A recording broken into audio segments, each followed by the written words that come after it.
Public money belongs in public schools.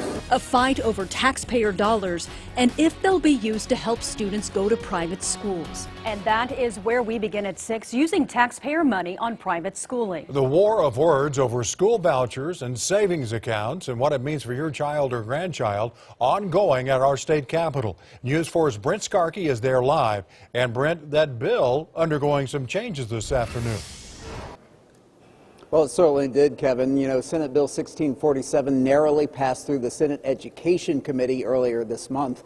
Now, today it was in front of the Senate Appropriations Committee, but it had some big changes, including a family income limit and cutting out homeschooling altogether. I know this is a tough vote. Our kids deserve it. Our future deserves it. Leader Greg Treat pushing Senate Bill 1647, the Oklahoma Empowerment Act, would take roughly $3,600, the money the state would normally spend on a year of public school education for a student, put it in a savings account, and allow the parents to put that toward a private school education if they choose. Senate Democrats pushing back. It's not a good idea to send public dollars off the grid. Public dollars belong in public schools. But Treat says it's being done elsewhere in state government. Medicaid recipients using public dollars have a plethora of options. Treat introducing changes to his bill in committee on Wednesday, cutting out the ability for the money to be used on homeschooling and putting in a $150,000 home income cap to be eligible. Because I believe so deeply in empowering these parents to make these decisions that I did not want to limit my ability to be able to pass this legislation.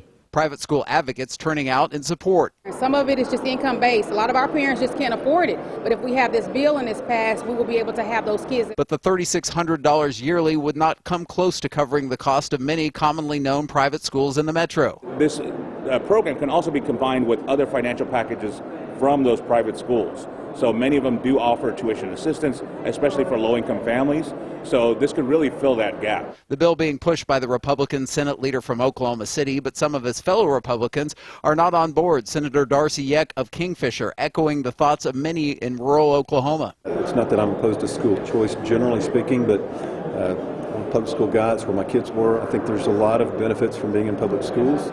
This is fiscally irresponsible. This is reckless policy.